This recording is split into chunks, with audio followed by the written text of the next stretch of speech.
Maligayang pagbabalik, maghanda para sa mas marahas na bagyo at matinding pag-ulan. Mangyaring i-like ang video na ito at ibahagi sa iba upang makakuha sila ng tamang impormasyon at mag-subscribe sa aking channel upang makakuha ng susunod na mahalagang babala. Salamat! Magandang gabi Pilipinas, habang papalapit na ang bisperas ng Pasko, narito ang mahalagang 24 na oras na taya ng panahon na dapat ninyong malaman bago magplano ng biyahe, pamimili o pagsasama-sama ng pamilya. Makinig ng mabuti dahil patuloy pa ring may dalang ulan at malamig na hangin ang umiiral na mga sistema ng panahon sa bansa. Sa kasalukuyang kalagayan, ang Northeast Monsoon o amihan ay patuloy na nakaapekto sa Northern at Central Luzon, habang ang Easterlies naman ang nangingibabaw sa natitirang bahagi ng bansa. Sa Bicol Region, Eastern Visayas, Dinagat Island, Surigao del Norte, Quezon at Surigao del Sur, inaasahan ang maulap na kalangitan na may kalat-kalat na ulan at thunderstorms. Dulot ng Easterlies, ang ulan ay maaaring maging katamtaman hanggang paminsan minsang malakas, kaya may posibilidad ng biglaang pagbaha at pagguho ng lupa, lalo na sa mga mabababang lugar at kabundukan.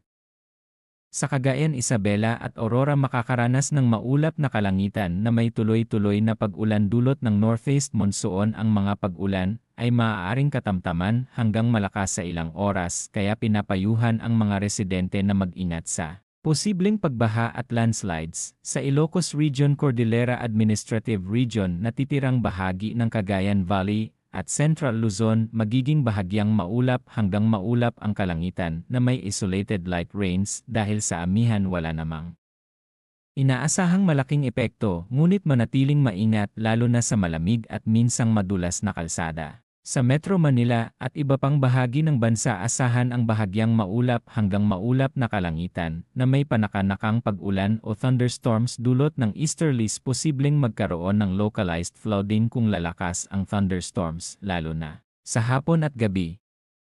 Pagdating sa hangin at kondisyon ng karagatan, sa Northern Luzon, Central Luzon at silangang bahagi ng Southern Luzon, magiging katamtaman hanggang malakas ang hanging amihan na magdudulot ng katamtaman hanggang maalong karagatan, kaya pinapayuhan ang mga mangingisda at maliliit na sasakyang pandagat na mag-ingat o iwasan ang paglalayag kung maaari. Sa natitirang bahagi ng bansa, ang hangin ay mahina hanggang katamtaman mula silangan hanggang hilagang silangan at ang karagatan ay bahagya hanggang katamtaman ang pag-alon. Batay sa naitalang temperatura ngayong araw, ang pinakamababang temperatura ay 23.2 degrees Celsius bandang alas 6 ng umaga, habang ang pinakamataas ay umabot sa 31.2 degrees Celsius bandang alas 11 ng umaga. Ang relatibong halumigmig ay mula 58% hanggang 89%. Para naman sa astronomical information, sa Metro Manila, sisikat ang araw bukas ng alas 6:18 ng umaga at lulubog ngayong araw ng alas 5:33 ng hapon. Sisikat ang buwan bukas ng alas 9:26 ng umaga at lulubog ng alas 9:12 ng gabi na may 17% kaliwanagan. Habang patuloy tayong naghahanda sa pagdiriwang ng Pasko, ugaliing maging handa at alerto sa lagay ng panahon. Unahin ang kaligtasan ng pamilya at manatiling nakatutok sa mga susunod na weather updates upang maging ligtas at maayos ang inyong mga plano sa mga darating na oras.